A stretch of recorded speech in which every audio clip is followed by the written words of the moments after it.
السلام عليكم ورحمة الله وبركاته. النهارده يا جماعة جاي أكلمكم في نوع شخصيتين، يمكن أنا ذكرت منهم شخصية قبل كده عملتها قصة على اليوتيوب. الشخصية دي بس أنا جاي أقول لحضرتك عليها شخصية سامة جدا، يعني بجد. أنا عن نفسي هي كانت موجودة في حياتي بس أنا عملت لها بلوك.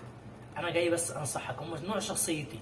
الشخصية الأولى اللي هي دايما بتعاملك بلطف، دايما بتعاملك إن أنت أحسن واحد في الدنيا. وممكن الشخصية اللي زي دي، نوع الشخصيه اللي زي دي بتشوفه في دايره العمل.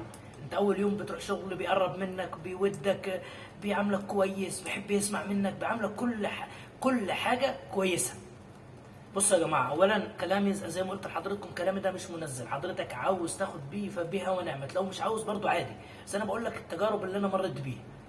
والشخصيه اللي زي دي زي ما قلت لحضرتك بتقربك منها جدا، بتعاملك معامله كويسه، بتشوف منها احلى خير. فجأة لو عملت أقل موقف، سبحان الله، كأن الدنيا كلها اتقلبت عليه. ما بيغفرلكش، مش بيسامح، بيقلب فجأة، ممكن يغيب، ما يسألش عليك، ما يعاملكش نفس المعاملة اللي كان بيعاملها لك الأول. يعني كنت انت كل يوم تروح الشغل مثلا الصبح، يعملك معاملة كويسة وانت كنت فين ومش عارف ايه، فجأة ممكن يبص عليك ما يردش عليك السلام. والله بجد ده اللي حصل معايا حرفيا.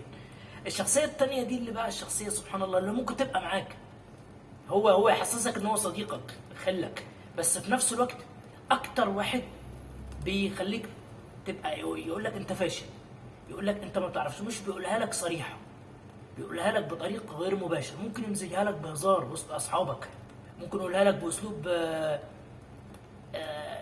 في نوع من السخريه بس بهزار، ولما انت تيجي تزعل يقول لك انت بتقفش ليه، ده انا كنت بهزر معاك. الشخصيه اللي زي دي يا جماعه بجد، دي انا يمكن دي انا عندي اخطر من الاولانيه. عارفين ليه؟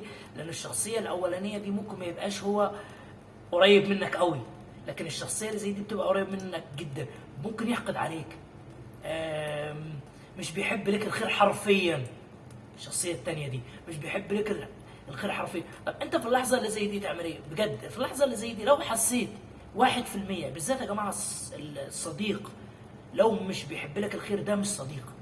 ده ما تترددش ان انت تعمل له بلوك على الفيس وعلى الواتس في حياتك كلها.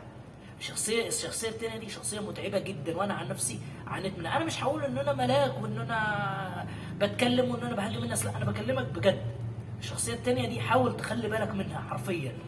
لو حسيت بانه في شخصيات في حياتك بتحقد عليك ومش بتحبك، ابعد. بس انا جاي اقول لكم الصفتين دول، وان شاء الله ربنا سبحانه وتعالى يعافيكم يا رب من الصداقات السامه والعلاقات السامه. رب اشوفكم.